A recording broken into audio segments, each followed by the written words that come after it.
Assembly సమావేశాలు ముగిశాయి. ఎప్పుడూ హడావిడి చేసే రాజాసింగ్ ఈసారి మాత్రం సైలెంట్ అయ్యారు.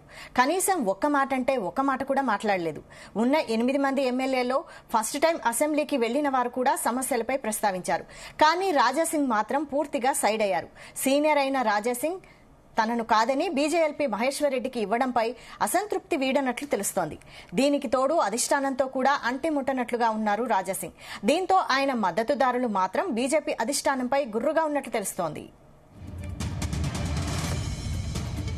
దీనిపై మరిన్ని డీటెయిల్స్ మా ప్రతినిధి శ్రీచరణ్ అందిస్తారు. శ్రీచరణ్, నిన్నటితో అసెంబ్లీ సమావేశాలు ముగిశాయి. అయితే ఇన్ జనరల్ గా కూడా ఎప్పుడు కూడా యాక్టివ్ గా వెరీ అగ్రెసివ్ గా ఉండే తో పాటు హడావిడి చేసే రాజాసింగ్ మాత్రం Goshamahal MLA BJP MLA Raja Singh మాత్రం ఈసారి చాలా సైలెంట్ అయ్యారని చెప్పాలి. ఎందుకంటే హైదరాబాద్ కి సంబంధించి హైదరాబాద్ అభివృద్ధి అలాగే పాత బస్తీకి సంబంధించి అభివృద్ధికి ముఖ్యమంత్రి రేవంత్ రెడ్డితో పాటు ఎంఐఎం ఎమ్మెల్యే అక్బరుద్దీన్ ఓవైసీ మాట్లాడుతున్నా కనీసం ఈసారి రాజాసింగ్ కనీసం ఒక్క పాట కూడా మాట్లాడకపోవడం అసెంబ్లీలో కూడా గమనార్హము. ఉన్న 8 మంది ఎమ్మెల్యేలలో ఫస్ట్ టైం అసెంబ్లీకి వెళ్లిన వారు కూడా సమస్యల పైన కూడా ప్రస్తావించారు. అటు పాల్వాయి హరీష్ గాని అలాగే పాయల్ శంకర్ గాని పదే కూడా ప్రభుత్వాన్ని అసలు రూరల్ ఏరియాస్ లో బ్యాక్వర్డ్నెస్ కానీ ఇంకా పలు ప్రజా సమస్యల పైన కూడా వారు ప్రస్తావించారు. కానీ ఆశ్చర్యకరంగా ఈసారి రాజాసింగ్ మాత్రము అసలు పూర్తిగా సైడ్ అయ్యారని చెప్పాలి. కనీసం ఆయన ఏమీ మాట్లాడకపోవడం కూడా బీజేపీ పార్టీలో ఒక రకంగా ఇది ప్రజలకి విస్మయం గురి చేసే విధంగా ఉంది, అలాగే ఆశ్చర్యకరంగా ఉంది. అయితే వరుసగా 3 సార్లు కూడా ఆయన గోషామాల్ కాన్స్టిట్యున్సీ నుండి కన్సిక్యూటివ్ గా గెలుస్తూ వస్తున్నారు. రాజాసింగ్ ని తనని కాదని బీజేఎల్పీ మహేశ్వర్ రెడ్డికి ఇవ్వడంపై ఆయన ఇప్పటికీ కూడా అసంతృప్తి వీడనట్లు కూడా తెలుస్తోంది. దీనికి తోడు అధిష్టానం కూడా ఆయనతో అంటిముట్టనట్లుగా కూడా ఉన్నట్లు కూడా ప్రస్తుతం ఒక చర్చ నడుస్తోంది.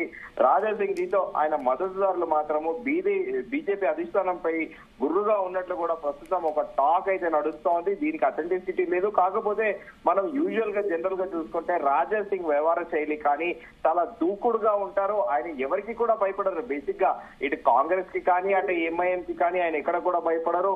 మనం గతంలో కూడా చూసుకుంటే పలు బహిరంగ వేదికల్లో కూడా ఓపెన్ గా కూడా అటు అక్బరుద్దీన్ ఓవైసీతో పాటు ఎంఐఎం అధినేత ఓవైసీ అసదుద్దీన్ ఓవైసీని కూడా పెద్ద బామ్మర్ది చిన్న బామ్మర్ది అంటూ కూడా సంచలన వ్యాఖ్యలు చేశారు. ఆయన ఎక్కడ కూడా భయపడని అంటే వెనక్కి తగ్గని వ్యక్తిగా కూడా పేరుగాంచిన రాజాసింగ్ కానీ ఈసారి ఆశ్చర్యకరంగా ఓల్డ్ సిటీ గురించి పెట్రోల్ రేవంత్ రెడ్డి అక్బరుద్దీన్ ఓవైసీకి ఖచ్చితంగా కూడా ఓల్డ్ సిటీని డెవలప్ చేస్తాము మహేశ్వరంతో పాటు ఇటు ఓల్డ్ సిటీ పరిసర ప్రాంతాలని మాట్లాడుతూ ఉంటే అక్కడ రాజాసింగ్ గోషామాల్ కూడా ఓల్డ్ సిటీ పరిధిలోకి వస్తుంది. కానీ ఆయనే అసలు కాన్స్టిట్యున్సీ గురించి మాట్లాడకపోవడమే ఈసారి అందరినీ కూడా విస్మయానికి గురి చేసింది. దీనికి తోడు ఆయనకి ఎల్ఐటి మహేశ్వర్ రెడ్డి అనే వ్యక్తి ఆయన గతంలో కాంగ్రెస్ లో ఉండే తర్వాత ఆయన బీజేపీలోకి వచ్చారు.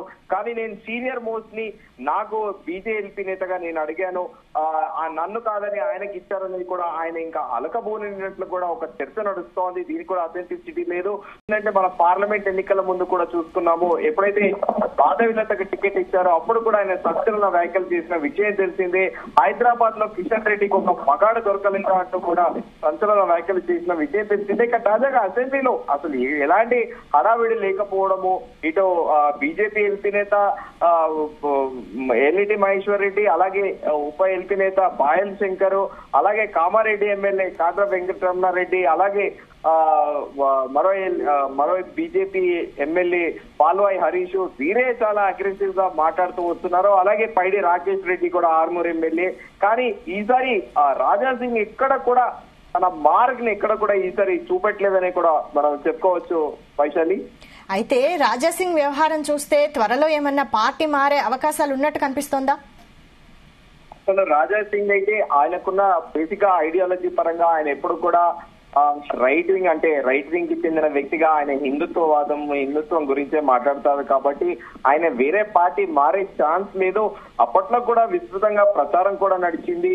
రాజాసింగ్ కి ఒకవేళ బీజేపీ నుండి టికెట్ ఇవ్వకపోయినా ఆయన ఇండివిజువల్ గా కంటెస్ట్ చేస్తారు అసెంబ్లీ ఎన్నికల్లో అని కూడా విస్తృతంగా ప్రచారం జరిగినప్పటికీ కానీ లాస్ట్ మినిట్ లో కూడా బీజేపీ కూడా ఆయనకి టికెట్ ఇవ్వడము, దాంతో పాటు మరో వాదన ఏంటంటే బీజేపీ ఎప్పుడైనా సిద్ధాంత పరంగా పోతుంది, రాజా సింగ్ లాంటి వాళ్ళు చాలా మంది ఉంటారు పార్టీలో, రాజా సింగ్ బీజేపీ ఆప్షన్ అవుతుంది తప్ప బీజేపీకి రాజా సింగ్ ఆప్షన్ అవ్వడం అనేది కూడా అప్పట్లో చర్చ నడిచింది. కాకపోతే రాజా సింగ్ అతి తక్కువ సమయంలో పాలిటిక్స్ లో ఒక మార్క్ అనేది కూడా, తన మార్క్ అనేది కూడా ఒక ముద్ర వేశారు.